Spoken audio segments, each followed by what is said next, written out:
ವಿನಯ್ ಅಣ್ಣ, ವಿನಯ್ ಅಣ್ಣನ ಬಗ್ಗೆ ಮಾತಾಡಿದ್ದೀರಾ ಸರ್? ವಿನಯ್ ಅಣ್ಣ ನನ್ಗೆ ಗೊತ್ತು ಸರ್, ಅವಣ್ಣ ಏನಂತ ಸರ್. ಒಬ್ಬರ ಜೊತೆ ಪಳಗಿದ್ರೇನೆ ಸರ್ ಗೊತ್ತಾಗೋದು. ಬುಜ್ಜಿ ಅವರು ಒಳ್ಳೆ ಮನುಷ್ಯ ಸರ್, ಪಳಗಿದ್ರೇನೆ ಗೊತ್ತಾಗೋದು. ಕಿಚ್ಚ ಸುದೀಪ್ ಸರ್ ಬಗ್ಗೆ ಮಾತಾಡ್ತೀರಾ, ಪ್ರತಿಯೊಬ್ಬರಿಗೂ ಹೇಳ್ತೀನಿ ಕೇಳ್ರಿ. ಸುದೀಪ್ ಸರ್ ಬಂದು ಲೆಜೆಂಡು, ಸುದೀಪ್ ಸರ್ ಬಂದು ಡೈಮಂಡು.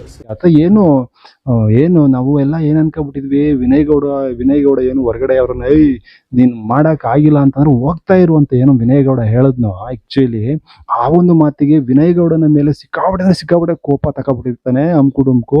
ಹಾಗಾಗಿ ವಿನಯ್ ಗೌಡನ ಗ್ಯಾರಂಟಿ ಬೈತಾನೆ ಅಂತ ತುಂಬಾ ಜನ ಎಕ್ಸ್ಪೆಕ್ಟ್ ಮಾಡ್ಕೊಂಡಿದ್ರು. ಆಕ್ಚುಲಿ ಟ್ರೋಲ್ಗಳು ಕೂಡ ಅದೇ ರೀತಿ ನಡೀತಾ ಇದ್ದು. ವಿಚಿತ್ರ ಅಂದ್ರೆ ವಿನಯ್ ಗೌಡನ ಆಡಿ ಹೋಗ್ಬಿಟ್ಟಿದ್ದಾನೆ ನಿಜವಾಗ್ಲೂ. ವಿನಯ್ ಗೌಡ ವಿನಯ್ ಅವ್ರು ಹೆಂಗೆ ಗೊತ್ತು ಹಿಂಗೆ ಗೊತ್ತು ಅನ್ಬಿಟ್ಟು ಆಕ್ಚುಲಿ ಸಿಕ್ಕಾಬಿಟ್ಟೆ ಅವ್ರನ್ನ ಹೊಗಳ್ಬಿಟ್ಟಿದ್ದಾನೆ ವಿನಯ್ ಗೌಡನ್ನ. ಇದನ್ನ ನೋಡಿದಾಗ ನಮ್ಗೆ ಏನ್ ಅನ್ಸುತ್ತೆ ಅಂದ್ರೆ, ಆಮೇಲೆ ಇನ್ನೊಂದು, ಅವನು ಹಳ್ಳಿ ಕಡೆ ಹೋಗಿದ್ದಾನೆ. ಆ್ಯಕ್ಚುಲಿ ಅವ್ರ ಊರ ಕಡೆ ಹೋಗ್ಬಿಟ್ಟು ಅದೊಂದು ವೀಡಿಯೋನ ಅವನ ಪೇಜಲ್ಲಿ ಮಾಡ್ಕೊಂಡಿದ್ದಾನೆ. ಅಲ್ಲಿ ಅವನ ಫೇಸಲ್ಲಿ ಆಗಿರ್ಬೋದು, ಅವನ ಕಣ್ಣಲ್ಲಾಗಿರ್ಬೋದು, ಏನೋ ಆನಂದ ಬಾಷ್ಪ, ಆನಂದ ನಿಲಯ ಅಂತಾರಲ್ಲ, ಆ ರೀತಿಯಾದ ಬರೀ ಆನಂದನೇ ತುಂಬಿ ತುಳುಕ್ತಾ ಇದೆ ಅವನ ಕಣ್ಣಲ್ಲಿ.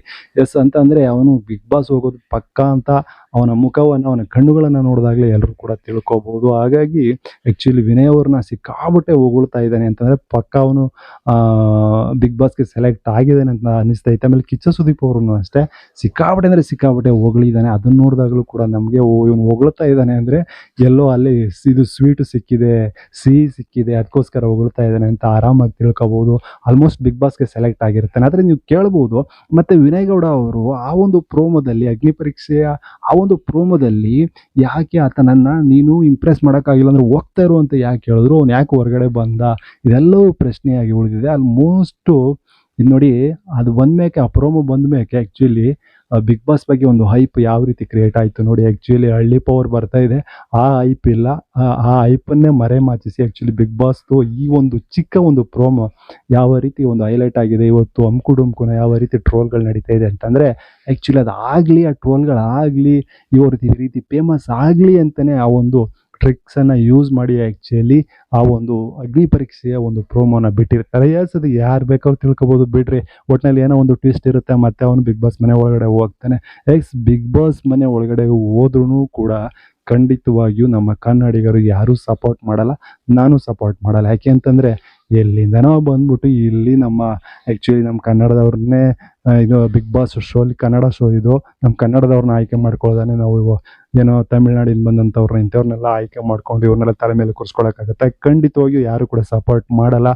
ಏನೋ ಕರ್ನಾಟಕದಲ್ಲಿ ಕನ್ನಡವನ್ನು ಕಲ್ತ್ಕೊಂಡಿದ್ದಾನೆ, ಹಂಗಾಗಿ ಒಂದಷ್ಟು ಪ್ರಮೋಷನ್ಗಳು ಬರುತ್ತೆ, ಒಂದು 50-60 ಸಾವಿರ ತಿಂಗಳಿಗೆ ದುಡ್ಡು ಕೊಡ್ತಾನೆ, ನೆಮ್ಮದಿಯಾಗಿರಲಿ ಕರ್ನಾಟಕದಲ್ಲಿ. ನಾವು ಯಾರು ಬೇಡ ಅಂತ ಅನ್ನಲ್ಲ, ಆದರೆ ನಾವು ಯಾವತ್ತು ಕನ್ನಡಿಗರಿಗೆ ಸಪೋರ್ಟ್ ಮಾಡ್ತಕ್ಕಂಥದ್ದು, ಕನ್ನಡದವರನ್ನೇ ಗೆಲ್ಲಿಸ್ತಕ್ಕಂಥದ್ದು. ನೋಡೋಣ ಈ ಎಲ್ಲ ಟ್ರಿಕ್ಸ್ಗಳು ಯಾವ ರೀತಿ ವರ್ಕೌಟ್ ಆಗುತ್ತೆ. ನಿಜವಾಗ್ಲೂ ಅವನು ಬಿಗ್ ಬಾಸ್ ಒಳಗಡೆ ಬರ್ತಾನ ಇಲ್ವಾ, ಅದೆಲ್ಲದಕ್ಕೂ ಕೂಡ ಉತ್ತರ ಮುಂದಿನ ದಿನಗಳಲ್ಲಿ, ಏನು ಭಾಳ ದೊಡ್ಡ ದಿನಗಳಿಲ್ಲ, ಸ್ವಲ್ಪ ದಿನಗಳಲ್ಲಿ ಅದಕ್ಕೆ ಉತ್ತರವನ್ನು ನಾವು ನೀವು ಎಲ್ಲರೂ ಕೂಡ ಕಂಡ್ಕೋಬಹುದು.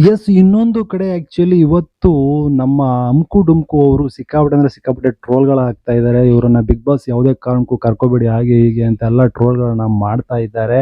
ಆ್ಯಕ್ಚುಲಿ ಕರ್ಕೊಂಡಿಲ್ಲ, ಅವರನ್ನು ಹೊರಗಡೆ ಎಸ್ತೇ ಬಿಟ್ಟಿದ್ದಾರೆ ವಿನಯ್ ಅವರು ಹಾಗೆ ಹೀಗೆ ಅಂತ ಕೆಲವರು ಹೇಳ್ಕೊತಾ ಇದ್ದಾರೆ. ಆದರೆ ಅಮ್ಕು ಮಾತ್ರ ಯಾವುದೇ ಕಾರಣಕ್ಕೂ ಎಲ್ಲೂ ಕೂಡ ರಿಯಾಕ್ಷನ್ ಅನ್ನ ಕೊಟ್ಟಿಲ್ಲ.